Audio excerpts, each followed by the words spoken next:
Amém, irmãos? Espero que todos estejam bem, todos estejam em paz. Vamos orar pela palavra. Senhor, nós oramos te agradecendo por tua palavra, pedimos que o Senhor venha com o teu poder, edificando a tua igreja e me capacitando, Senhor, a transmitir a palavra de maneira bíblica. Vem com o teu poder sobre a tua igreja. No nome de Jesus, amém. Amém, irmãos? Vamos ao nosso texto base, livro do profeta Daniel, capítulo 6, o versículo 1 diz assim: E pareceu bem a Dario constituir sobre o reino 120 príncipes, que estivessem sobre todo o reino. Vamos fazer uma pausa aqui, vou relembrar aos irmãos o que aconteceu no último capítulo. O último rei de Babilônia, o rei Belsassar, que na história é conhecido como Nabonido, ele fez uma festa. A cidade estava cercada pelos exércitos dos medos e dos persas, mas ele confiava tanto na defesa da cidade de Babilônia, que simplesmente ele fez uma festa com mais de 1000 autoridades do seu governo, pessoas importantes. Nessa festa, num determinado momento, tomado pelo vinho, tomado pela bebida, ele manda trazer os utensílios do templo. E ele comete uma coisa que nós chamamos de sacrilégio. Ele bebe vinho, ele desrespeita o Deus de Israel, e a festa é interrompida por uma mão que começa a escrever no teto. Aquilo acabou com a festa. Ninguém conseguiu decifrar. Aí Daniel, já velho, provavelmente entre 65 e 70 anos de idade, ele é chamado, ele trata o rei de maneira duríssima, ele fala que o rei não se humilhou diante de Deus, ele fala do pai do rei, Nabucodonosor, que a gente não tem certeza se é avô ou se é pai, porque é um termo comum da cultura antiga, chamar de pai um antecessor. E aí ele fala do arrependimento de Nabucodonosor, e como Nabucodonosor se humilhou diante de Deus. E aí a mão escreveu na parede, Mene, Mene, Tekel, Ufarsim. Era uma palavra de juízo. O reino de Belsassar foi pesado, ele foi encontrado em falta e o reino ia ser tirado da mão dele. Naquela mesma noite, inclusive tem registro histórico, o exército dos medos, através de um general chamado Gubaro, que muitos entendem que é esse Dario aqui, eles desviam o leito do rio Eufrates, e assim que o rio seca, eles entram por baixo dos túneis e tomam a cidade de maneira tranquila. E naquela noite, Belsassar é morto. Qual que é a discussão aqui? Quem é Dario? Eu apresentei uma hipótese é que Dario era um comandante, era um governante dos medos, conhecido como General Gubaru ou General Góbrias, e que ele foi colocado como governante na região da Babilônia. Segunda hipótese, qual que é? Que Dario é um título dado ao rei Ciro, que é o rei que aparece nos registros históricos. Os historiadores discutem muito isso, mas eles não têm como provar. Faltam documentos para fechar a questão. Então, qualquer uma das duas vertentes, ela vai acabar fechando com a narrativa bíblica. Por quê? Porque mesmo que Dario e Ciro forem a mesma pessoa, não muda o fato que o general Medo, chamado Góbrias, foi usado para tomar a cidade de Babilônia. Então fica essa questão, são dúvidas normais, é uma história de 2500 anos, o ano aqui é 539 a.C., nós temos o registro arqueológico e só tem essa questão do nome. Aí a Bíblia começa com uma organização do reino. Esse Dario, ele organiza o reino em 120 governantes. A extensão territorial dos persas era enorme. Nós temos que entender uma coisa que acontece aqui curiosa. Hoje, quem é o povo persa? São os iranianos. Para muita gente, o iraniano é o povo árabe. Não é. Os iranianos são uma etnia separada da região. Eles são indo-europeus.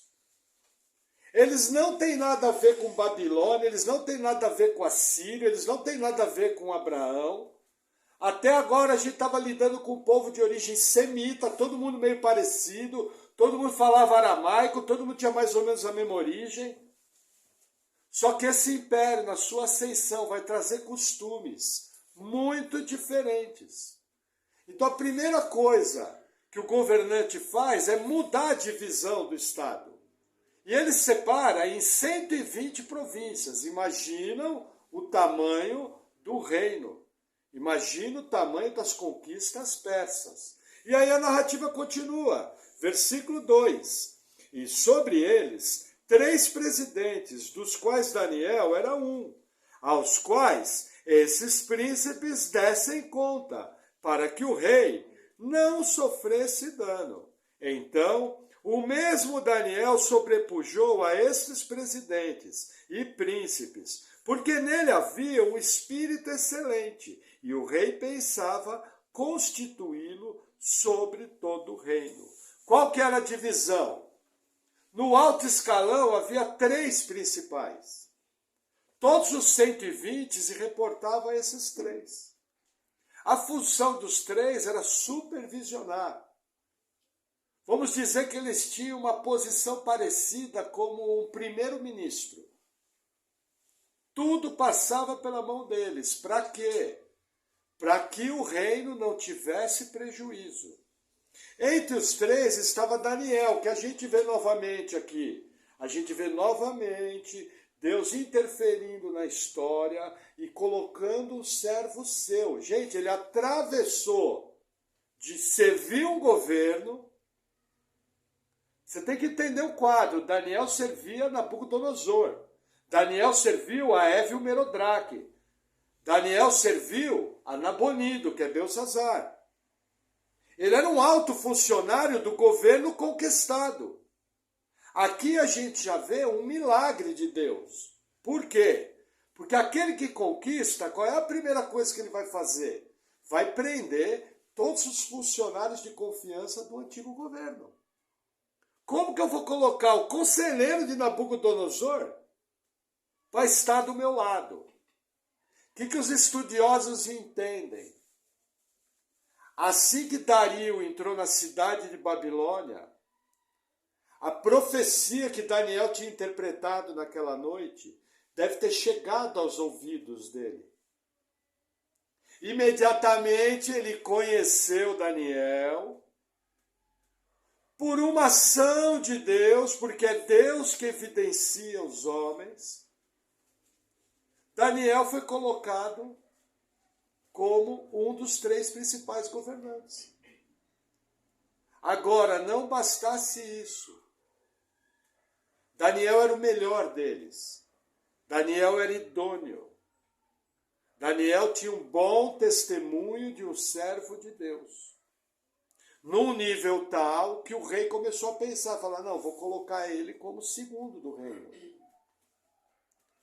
Não basta ser servo de Deus. Tem que ser fiel.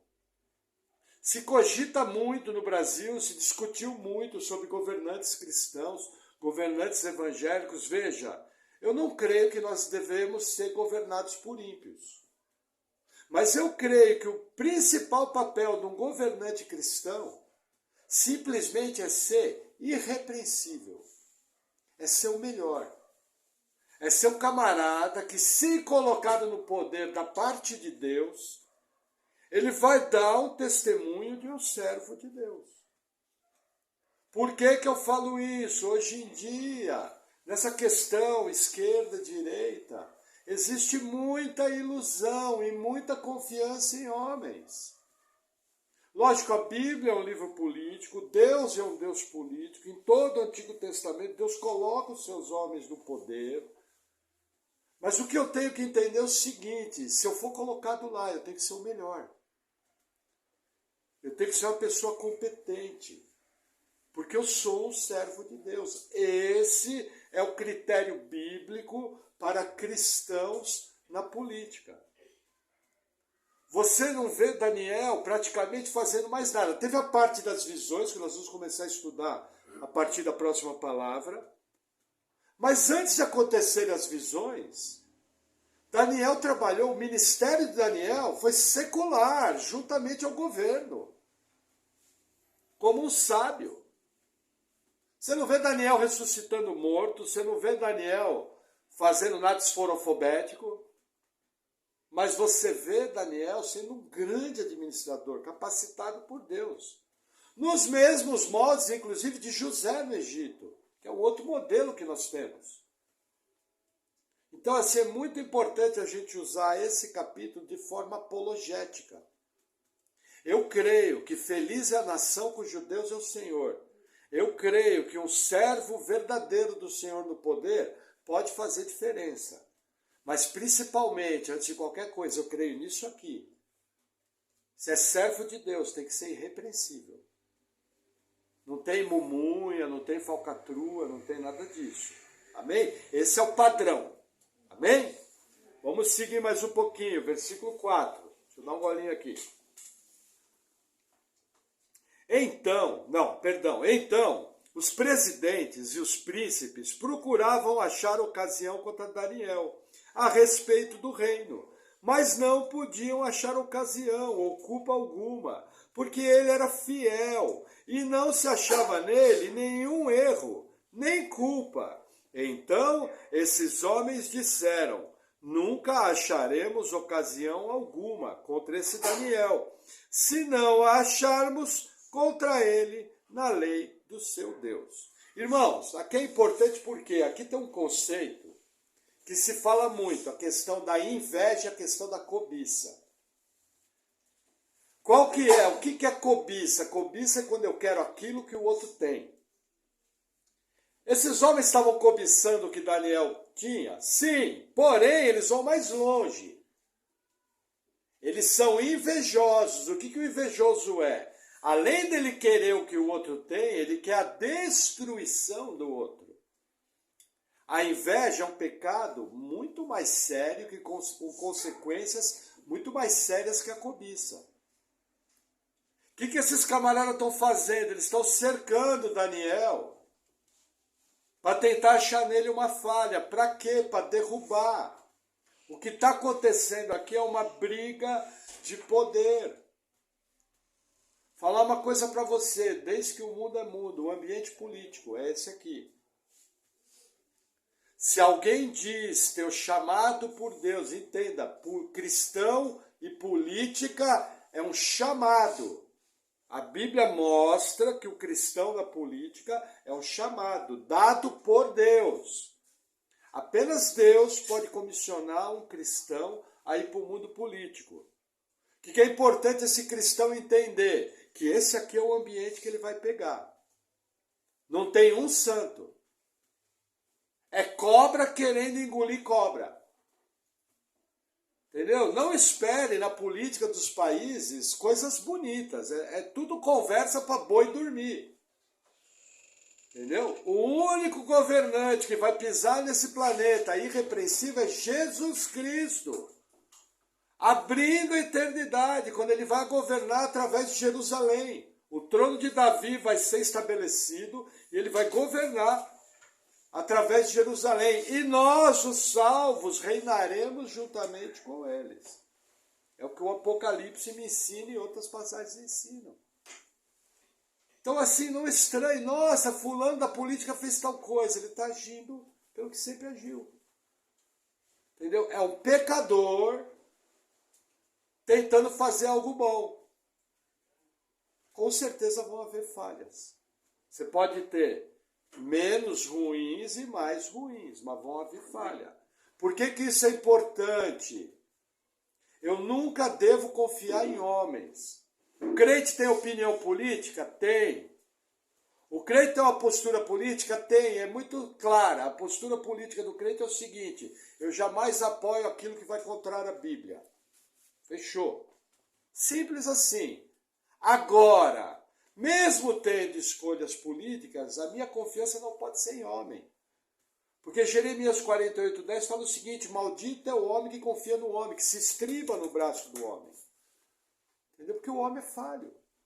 Então a nossa expectativa tem que ser no poder de Deus, daquilo que Deus vai realizar, usando inclusive homens. Percebe a diferença? Uma coisa é confiar no homem, outra coisa é confiar no Deus, cujo coração do homem está na mão dele. E é ele que faz todas as coisas. Percebem a grande diferença? Amém? Vamos seguir um pouquinho mais. Versículo 6. Então, esses presidentes e príncipes foram juntos ao rei e disseram-lhe assim: ó rei Dario, vive para sempre. Todos os presidentes do reino, os capitães e príncipes, conselheiros e governantes concordaram em promulgar um edito real e confirmar a proibição que qualquer que, por espaço de 30 dias, fizer uma petição a qualquer Deus ou a qualquer homem, e não a ti, ó rei, seja lançado na cova dos leões. Agora, pois, ó rei, confirma a proibição e assina o edito, para que não seja mudado, conforme a lei dos medos e dos persas, que não se pode revogar. Por esta razão, o rei Dario assinou o edito e a proibição. Olha que interessante. Quantos administradores eram? Sátrapas, 120. Com mais 3, 125. Não, 123. Tira Daniel. 122 políticos querendo tirar o couro de Daniel. A Bíblia fala que todos eles concordaram.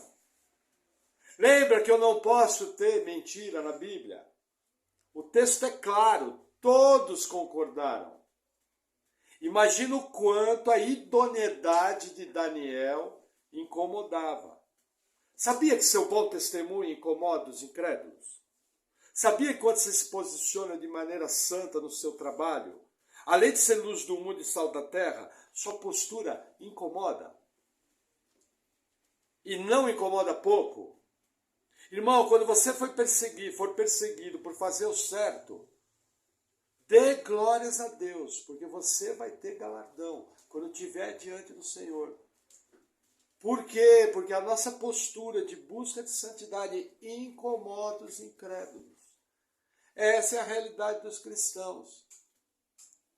E uma coisa importante, todos estão contra Daniel. O único que está a favor dele é o rei. Quem vai com a cara de Daniel é o rei. Quem está querendo colocar Daniel na liderança é o rei. Talvez no seu trabalho você já passou uma situação, ou na sua família, que todo mundo era contra você, porque você era o crente chato. Isso também é normal de acontecer. Bem-vindo ao clube. Essa é a vida do cristão. Quando você dá o testemunho cristão, você vai ser o chato. Entendeu? Que incomoda os outros. Agora, quando você se mistura na lama, todo mundo dentro da lama, aí você não incomoda ninguém, porque seu testemunho público é horrível. Amém? O que eles fizeram aqui? Eles fizeram uma lei, buscando na própria Bíblia uma maneira de incriminar Daniel. Na maioria das perseguições a cristãos da história, os cristãos não foram perseguidos por causa da sua fé direta. Se encontrou algo na Bíblia que eles disseram ser contrário à lei do país. Por exemplo, o imperador Nero perseguiu a cristãos porque eles diziam que os cristãos eram malfeitores, que eles bebiam sangue de criança, que eles faziam orgias do subterrâneo de Roma, que eles eram inimigos do Império Romano, porque eles diziam ter outro Senhor, que era Jesus. E aí o que eles fizeram? Eles pegaram essa prática e encontraram um jeito na lei. O que está acontecendo hoje? Por uma série de ideologias, vindas principalmente do marxismo cultural, a igreja está sendo levada paulatinamente a virar uma marginal da sociedade. Isso nós vamos desenvolver melhor nas aplicações. Mas você já vê hoje uma pressão muito grande. Quem foi salvo aqui há mais de 20 anos, percebe claramente, o ambiente para o evangelho mudou completamente. Mudou ou não mudou? É outro ambiente. Quando você chegava no início dos anos 2000, todas as portas estavam abertas, a coisa estava fluindo, Deus movendo. Hoje, o ambiente é outro. Um monte de gente falando em regulamentar as igrejas. Entendeu? E isso vai chegar um momento, a Bíblia nos diz que nós vamos virar fora da lei. É um fato bíblico e você não deve ficar incomodado com isso. Você deve ficar incomodado se você está servindo a Deus corretamente ou não. Entendeu? Porque você vai ser perseguido. De uma maneira ou de outra, ou mais ou menos, em algum grau você vai ser perseguido. Amém? Vamos avançar mais um pouquinho.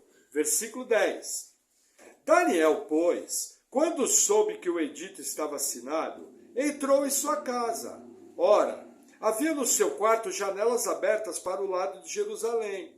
E 3 vezes no dia se punha de joelhos e orava, e dava graças diante do seu Deus, como também antes costumava fazer. Olha que interessante. Eu pergunto, tecnicamente, não entendo errado a minha pergunta. Se alguém não fizer oração, vai deixar de ser salvo? Esqueça o conceito de segurança e salvação. Não é isso que está em pauta aqui. Mas nós sabemos que se alguém deixar de orar, não vai para o inferno. Não existe um versículo bíblico que diz que se eu deixar de orar, vou para o inferno. Lógico que eu não faço isso, eu sou crente, cheio do Espírito Santo. A minha respiração é orar. Um crente que não ora está passando por um problema muito sério, mas entenda onde eu quero chegar. Daniel podia ter ouvido o edito e podia ter falado em pensamento com Deus. Falar, Deus, o negócio é o seguinte, vou parafrasear, tá do jeito Maurício de ser. Deus, a coisa ficou preta. E se orar aqui, eu vou me quebrar. Então vamos fazer o seguinte, Deus. Eu só vou orar em pensamento, sem ninguém ver. E aí passou um mês, fechou. Ele podia fazer isso? Seria pecado orar em pensamento? Mas olha que interessante, Salomão, quando consagrou o templo, Salomão lança uma prática que ele fala, quando alguém estiver longe e voltado para esse templo, apresentar os seus pedidos, ouça ele. Isso daqui é uma prática, é um costume. Provavelmente Daniel aqui, Daniel sabia que o templo já estava destruído. Daniel sabia que Jerusalém estava tomada já há mais de 50 anos. Mesmo assim, ele cultivava esse hábito de orar voltado para o templo. Não somente isso, de janela aberta, para todo mundo ver. Isso aqui mostra a fidelidade de Daniel. Isso aqui nos confronta, isso aqui me confronta. Eu não sei se eu teria coragem de fazer o que Daniel fez aqui. Só pela graça de Deus. Só o Espírito Santo capacitando para você fazer isso aqui. Se não é o poder do Espírito Santo operando na vida do crente, o cara não faz isso. Não faz. Vai se amedrontar, vai se acovardar. Por isso a importância de sermos cheios do Espírito Santo. Que o Espírito é poder, por testemunho público. Alguém que se diz cheio do Espírito Santo, ele vai ter poder de testemunhar. Ele vai ser luz, ele vai ser sal. Não venha me dizer que você é cheio do Espírito Santo se o teu testemunho não vale uma gota d'água. Essa é a questão aqui. Daniel foi lá, abriu a janela. E ele sabia o que ia acontecer. Olha o que o versículo 11 diz. Deixa eu tomar um gole de água. Opa, ia pegar o copo errado. Vou pegar a garrafa. Versículo 11. Então, aqueles homens foram juntos e acharam Daniel orando e suplicando diante do seu Deus. Então se apresentaram ao rei e, a respeito do edito real, disseram-lhe: porventura não assinaste o edito, pelo qual todo homem que fizesse uma petição a qualquer Deus ou a qualquer homem, por espaço de 30 dias, e não a ti, ó rei, fosse lançado na cova dos leões? Respondeu o rei dizendo: essa palavra é certa, conforme a lei dos medos e dos persas, que não se pode revogar. Então responderam ao rei, dizendo-lhe: Daniel, que é um dos filhos dos cativos de Judá, não tem feito caso de ti, ó rei, nem do edito que assinaste. Antes, 3 vezes por dia faz a sua oração. Que hábito é esse? Normalmente, o judeu piedoso, 9 horas da manhã, meio-dia e 3 da tarde, fazia suas orações. Tem cristão que não ora nem para comer. Misericórdia. Se você não ora nem para comer, você está muito errado, irmão. Quando você ora para comer, não é ser religioso, falar bonito, excelentíssimo, glorioso Deus, com perdão dos não é isso. É: Senhor, obrigado, porque eu só ponho comida na minha mesa. Senhor, obrigado, porque eu não estou agora numa UTI de um hospital comendo sopa para doente. Obrigado que o Senhor me deu saúde, o Senhor me deu trabalho, o Senhor me deu recurso. Como é que eu agradeço tudo isso? Vou falar a oração do seu pastor. Eu sempre na frente da mesa, com o coração sincero, e oro da seguinte forma. Quem está do meu lado sabe. Senhor, obrigado por esses alimentos, te damos graças, pedimos que o Senhor santifique. Em nome de Jesus, amém. Só isso, pastor, só. Mas Deus sabe o que vai no meu coração. Eu não vou ficar floreando. Na verdade, o importante é o coração agradecido. Daniel orava 3 vezes ao dia. Lembra que a gente sempre incomoda? Gente, grupo de oração da igreja, responde um amém. Entendeu? O Apocalipse nos conta numa figura que eu imagino que é literal, que lá no céu existem os vasos com as orações dos santos. Esses vasos, na época do juízo, vão ser arremessados para a terra e vão provocar destruição. Olha a importância da sua oração. As nossas orações estão diante do Deus vivo. E eu não paro 2 segundos. Gente, quem anda comigo sabe. Ô camarada para fazer oração simples, que se falar que é pastor, a turma vai achar que nem eu sou pastor. Minhas orações são extremamente simples, muito simples. Mas aquilo que eu vejo, eu apresento. Às vezes você está no carro, vendo um casal brigando. Sabia que Deus pode usar a sua oração? Senhor, repreende todo o mal. Senhor, repreende todo ataque sobre a vida desse casal. Salva ele, Senhor. Sabia que Deus pode acatar e parar com tudo? Eu já vi pessoa do meu lado, na conversa, a pessoa estava parcialmente endemoniada. Aí eu falei bonito. E eu olhando aquilo me dando uma indignação, né? Não vou repreender na cara, né? Aí eu baixei assim: Senhor, repreende todo mal, em nome de Jesus, amém. Gente, a pessoa mudou do segundo para o outro. O mundo espiritual é real. Nós temos autoridade. Nós carregamos a unção do Santo de Israel. É para orar. Às vezes você está passando por problemas na sua família, por problemas no seu trabalho. Uma simples oração, veja, se recolhe para um lugar. Não escandalize que eu vou falar, pastor, não tem lugar nenhum para ir. Pede licença, vai no banheiro, fecha a porta e ora. E quando você sair do banheiro e orar, você vai ver diferença, porque Deus agiu. Existe um mundo espiritual invisível. Esse mundo espiritual é movido pelo poder de Deus, pela soberania de Deus, através da oração dos seus servos. É para orar. É o que Daniel fazia. Amém? Vamos avançar mais um pouquinho. Versículo 14. Ouvindo então o rei essas palavras, ficou muito penalizado. E a favor de Daniel, propôs dentro do seu coração livrá-lo. E até ao pôr do sol, trabalhou para salvá-lo. Então aqueles homens foram junto ao rei e disseram-lhe: sabe, ó rei, que é lei dos medos e dos persas, que nenhum edito ou decreto que o rei estabeleça se pode mudar. Veja, Dario caiu numa armadilha. Dario errou, Dario foi imprudente.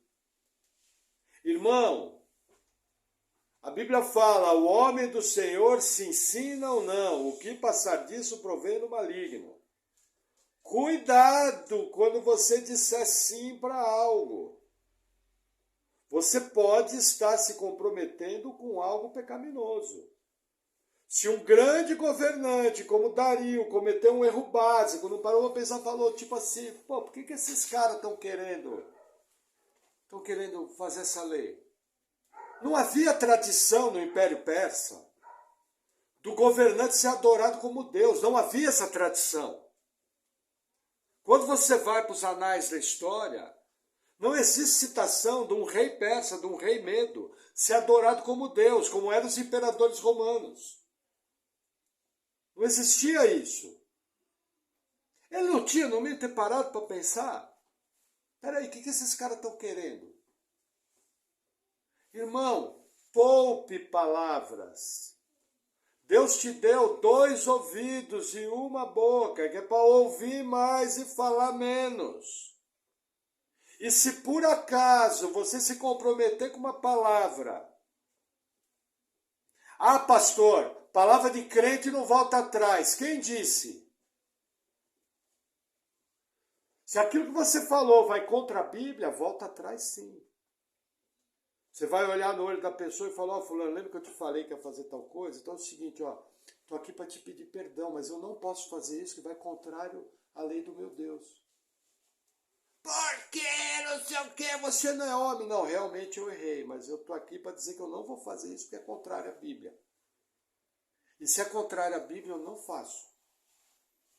É melhor você passar humilhação e reconhecer que você foi bobo, mas não contrariar Deus, do que ter aquela honra. Já viu aquelas pessoas? Aqui no Brasil tem essa cultura. Não, eu falei que ia fazer, vou fazer. Peraí, mas é contrário à Bíblia. Como você vai fazer? Isso é que a Bíblia ensina. Entendeu? Eu lembro uma vez em que eu fui fazer um negócio, aí eu falei para a pessoa, foi um conserto de carro, eu falei, nós vou fazer o conserto. Aí eu cheguei em casa e estava incomodado. Aí fui orar, falei, o que tem de errado? Aí o Espírito Santo foi ministrando meu coração. Aí eu percebi o que estava errado. Peguei o telefone, liguei para o cara e falei, fulano, opa, tudo bom com o senhor? Eu falei, não fica chateado comigo, mas eu falei que eu ia fazer o cabeçote do carro, mas eu não vou fazer. Mas por que aconteceu algo? Eu falei, não, por isso. E o rapaz falou, não, seu Maurício, pode ficar tranquilo, tá tudo em ordem, eu entendo o senhor, entendeu? E a hora que o senhor precisar, estamos aqui. Até hoje, quando o cara me vê, lembra de mim, e me cumprimenta, e abre um sorriso.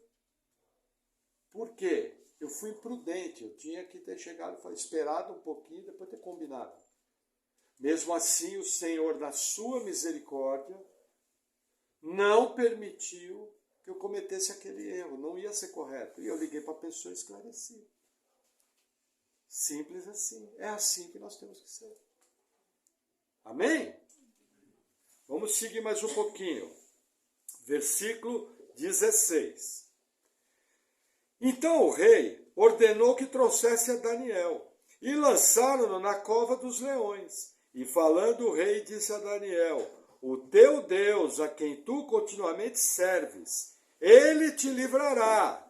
E foi trazida uma pedra e posta sob a boca da cova. E o rei a selou com seu anel e com o anel dos seus senhores, para que não se mudasse a sentença acerca de Daniel. Então o rei se dirigiu para o seu palácio e passou a noite em jejum, e não deixou trazer à sua presença instrumentos de música, e fugiu dele o sono. Veja, a lei dos medos e dos persas não podia ser revogada. O rei foi obrigado a se render. Só que nessa informação aqui tem algo a mais. Qual era a crença daquela época?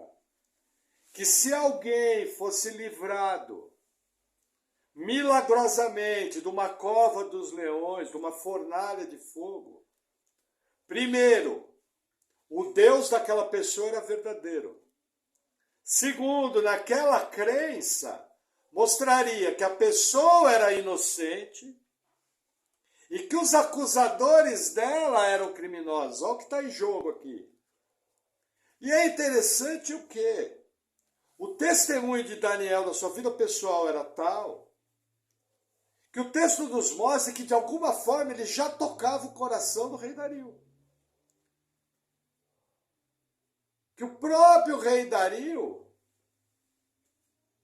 guardando as proporções, não entenda errado o que eu vou falar, faz uma afirmação profética aqui.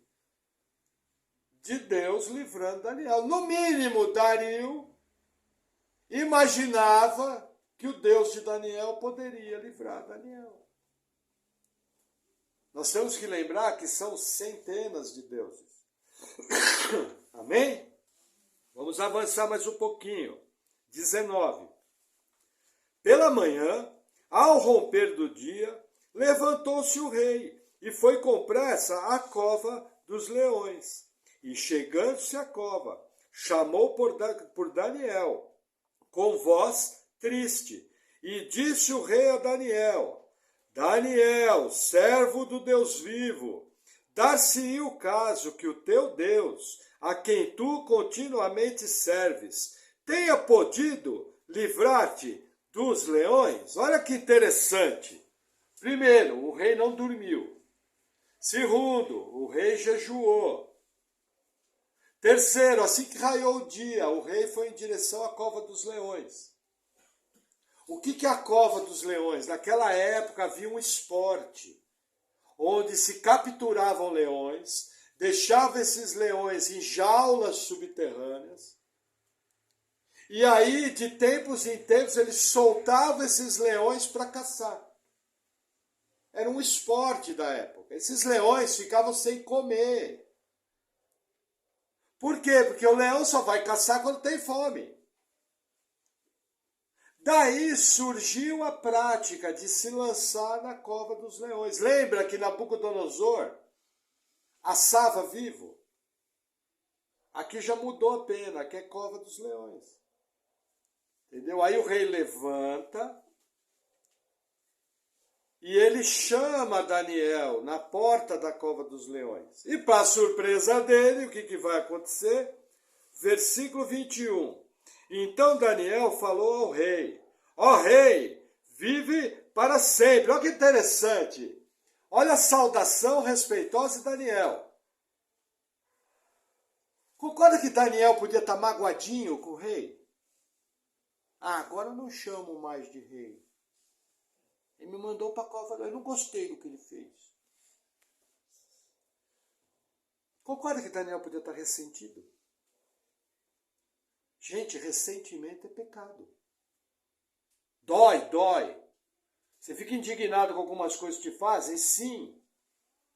Mas o sol não pode se pôr contra esse ressentimento. Tem que trabalhar contra. Eu já tive situações na minha vida que pessoas fizeram coisas que eu fiquei indignado. E quem me conhece sabe como eu fico indignado. Mas aí o Espírito Santo foi ministrando o meu coração, sabe? Fomos orando e graças a Deus, Deus curou meu coração. Porque ressentimento é pecado. Amargura acaba conosco. Ficar com raiva dos outros acaba conosco. Gente, o mundo é injusto. Se um crente que é nascido de novo, tem o Espírito Santo, pode errar contra você, imagina quem é filho do diabo. Lembra que a pessoa, ela está debaixo do império das trevas. Lógico, você não vai ser bobão, né? Dar cara para bater. Tem crente que ouve isso que eu estou falando e fala, nossa, agora eu vou ser o bobão da história. Não, não é isso que eu estou falando. Se você pudesse preservar, se preserve. Se você pudesse proteger, se proteja. Jesus falou para a gente ser simples como a pomba e prudente como a serpente. A serpente, quando vê o inimigo, ela se manda. Não estou falando para você ser bobo. Mas se por acaso algo acontecer, procura trabalhar isso no seu coração. Daniel mostra, ele já abre saudando. Ó rei, vive eternamente. A saudação que ele sempre deve ter feito. Amém? Versículo 22. O meu Deus enviou seu anjo e fechou a boca dos leões, para que não me fizessem dano, porque foi achada em mim inocência diante dele. E também contra ti, ó rei, não tenho cometido delito algum. Olha que interessante. Daniel esclareceu tudo, falou, rei, eu sou inocente, contra ti eu não pequei. Esclareça, saiba conversar. Quando você for injustiçado, textos como esse mostram que não existe nenhum problema. Não estou falando de justiça própria. Estou falando de esclarecer as coisas. O homem de Deus esclarece. O homem de Deus olha no olho. O homem de Deus fala o que tem que ser falado, com respeito. É o que Daniel está fazendo aqui. Veja, ele está falando, em outras palavras, rei, você errou. Em outras palavras, eu vou parafrasear o que ele está falando aqui, se você inverter o versículo. Ó, você aprovou uma lei injusta, você mandou um inocente e você errou. Não foi o que o rei fez? Mas ele fala dos erros do rei de maneira respeitosa. Lembra o que o próprio Daniel fez com Nabucodonosor? Que ele falou, o rei, o que você está pedindo, ninguém na face da terra pode saber. Lembra que ele livra a cara dos sábios, que ele livra a cara da galera toda? De maneira respeitosa.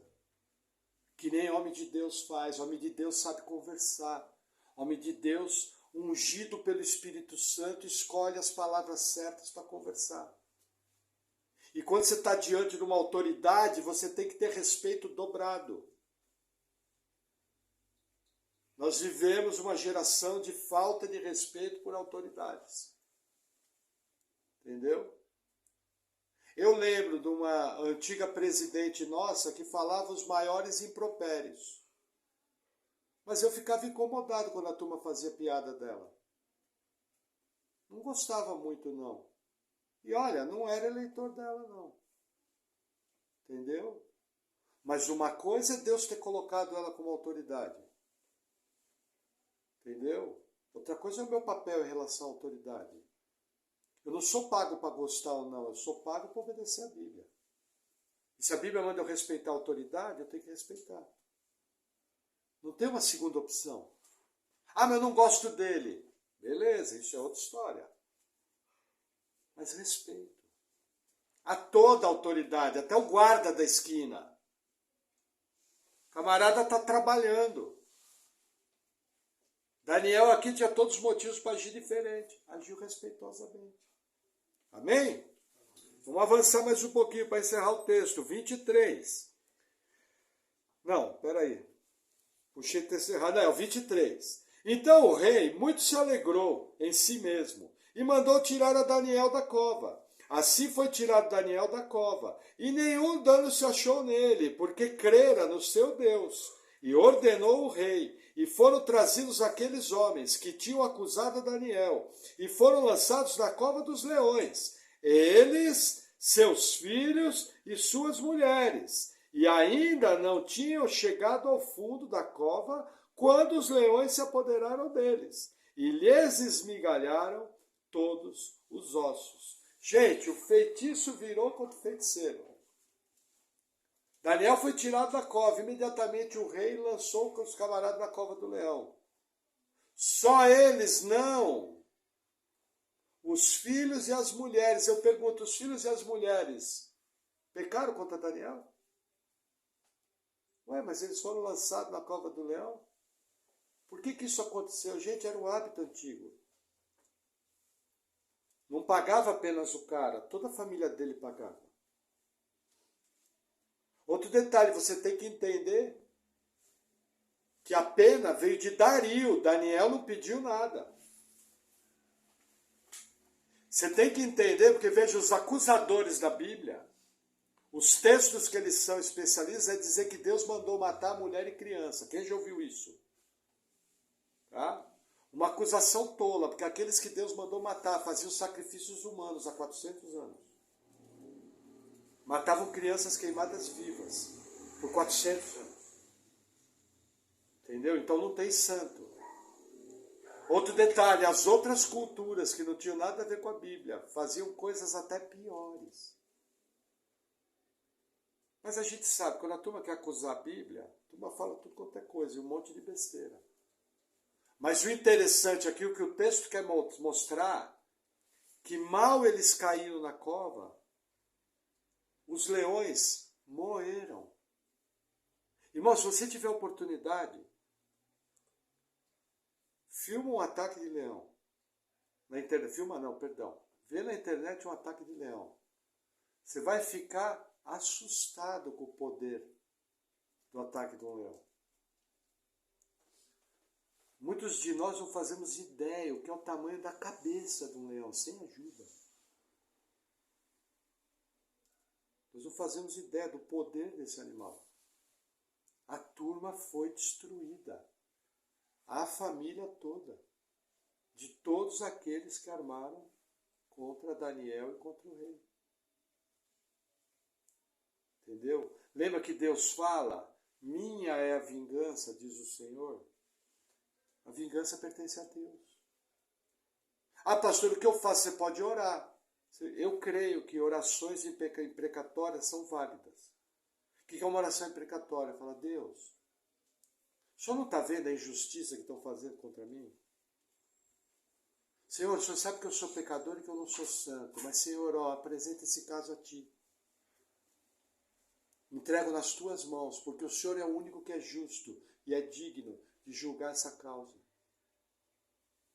Aí você descarrega a sua indignação para aquele que pode fazer algo. Qual é o nosso erro? Como alguns absurdos de músicas que dizem que é cristã, que não é. Falando de vingança, falando de sofrimento. Não é isso que a Bíblia fala. Mas não existe nenhum problema. Eu já orei para o Senhor e falei, Senhor, o Senhor viu o que a pessoa falou? Senhor, o Senhor está vendo do que eu estou sendo acusado? Mas, Senhor, olha, eu sou falho. Está nas Tuas mãos, entrego na Tua mão. Pô, aí eu fico tranquilo. Descarrego, né, aquele gosto de cabo de guarda-chuva na boca. Quando a gente é injustiçado, a gente, se descarrega aquilo para aquele que pode resolver. Novamente, oração. Amém? Aí vamos encerrar a narrativa. Versículo 25. Então o rei Dario escreveu a todos os povos, nações e línguas que moram em toda a terra. A paz vos seja multiplicada. Da minha parte é feito um decreto, pelo qual em todo o domínio do meu reino os homens tremam e temam perante o Deus de Daniel, porque ele é o Deus vivo e que permanece para sempre, e o seu reino não se pode destruir, e o seu domínio durará até o fim. Ele salva, livra e opera sinais e maravilhas do céu e da terra. Ele salvou e livrou Daniel do poder dos leões. Esse Daniel, pois, prosperou no reinado de Dario e no reinado de Ciro, o persa. Até aqui, olha que interessante. Essa afirmação do rei é carregada de teologia pura. Tudo que o rei falou aqui no seu edito é verdade. Não tem uma mentira. Da onde veio? Provavelmente do que Daniel falou. Provavelmente Daniel teve testemunho, Daniel pôde falar com o rei, e o rei lançou um edito. Entendeu? Provavelmente foi o que aconteceu aqui. Amém? Vamos a algumas aplicações. Primeira coisa, gente, entenda, independente da visão que você tem sobre o arrebatamento, práticas cristãs vão ser criminalizadas. E já estão sendo em alguns países. Qual é o seu papel? Orar, denunciar e acalmar seu coração. Acabou. Que mais? Daniel teve uma crise de morte.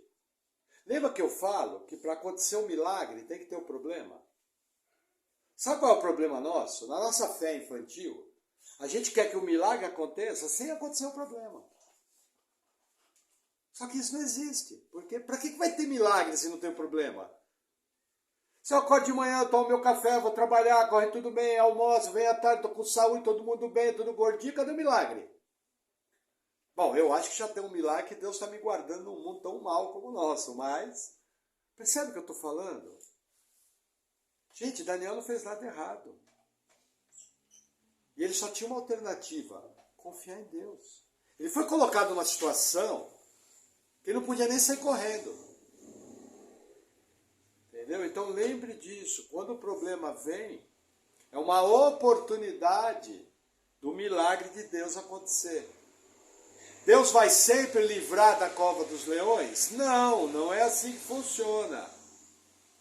Mas na igreja primitiva, existem alguns testemunhos de irmãos nossos que receberam o dom do martírio e os leões recuaram. Existe o testemunho de irmãos nossos que receberam o dom do martírio. Lembra que martírio é dom? Pelo menos está na minha Bíblia. Ô pastor, esse dom aí não quero não. Eu quero ver anjo, quero ver arcanjo. Eu também, gente, morro de medo de morrer, tá? Eu confio em Deus, mas não está no meu plano não. Entende? Normal a gente ter medo da morte. A gente tem a autopreservação dada por Deus. Você vai ter pânico, é diferente. Mas veja, teve cristão que quando ele foi para ser lançado aos leões, a oração dele foi o seguinte, que os leões não recuem. Porque eu quero o meu galardão diante do meu Deus. Esse cara é crente, hein? Bem mais crente do que eu. Ó, quilômetros. Esse é uma pessoa entupido do Espírito Santo. O resto é conversa mole. Mas veja, eu entendo a fraqueza, porque eu também sofro dessa fraqueza. Porque às vezes a gente acha que o pastor é super crente. Não, o pastor tem seus medos, o pastor tem suas dificuldades. É bem-vindo à vida cristã. Amém? Por isso que eu preciso orar, tanto quanto vocês. Que mais que eu coloquei aqui? Veja, já falei, político cristão tem que ser irrepreensível. Que mais que eu coloquei? Gente, desobediência civil. O cristão tem que obedecer às autoridades, sim. Até o momento em que a ordem da autoridade vai contrária à Bíblia. Aí você entra em desobediência civil. E pode entrar que não é pecado. Se a autoridade pedir para fazer alguma coisa que a Bíblia proíbe, pode desobedecer, que você está coberto pela lei. Tranquilo. Amém? Veja, outra coisa que eu marquei aqui. Nós estamos vendo no nosso mundo a criação de um ambiente anticristão em todo o Ocidente. Esse ambiente nada mais é que o auge da chamada plenitude dos gentios. Jesus usa esse termo. até que a plenitude dos gentios se completem. O que é a plenitude dos gentios? Começou na Babilônia, dominando sobre o povo de Deus, e vai até a volta de Jesus. O auge dessa plenitude dos gentios, a Bíblia nos ensina, vai ser um auge anticristão. Por que Jesus manda vigiar? Para que, entre outras coisas, além de orar, você prepare o seu coração para coisas que podem começar a acontecer num futuro mais próximo até do que você imagina. Mas esse é o ambiente que está sendo preparado no mundo. Agora, o que nós temos que entender, as coisas só acontecem segundo a soberania de Deus. Esse ambiente só vai ser plenamente instalado quando Deus autorizar. Porque em toda a história do Ocidente, a igreja passou por altos e baixos de perseguição. E toda a história, a igreja teve que passar por algum tipo de pressão. Essa é a vida do cristão. Se você não recebe nenhuma pressão por causa do seu testemunho, provavelmente você não dá testemunho nenhum. Você é um agente secreto do Evangelho. Se ninguém nunca abriu a boca para falar, nossa, como você é chato, provavelmente tem alguma coisa errada com o seu testemunho público. Amém? Vamos orar? Glória a Deus.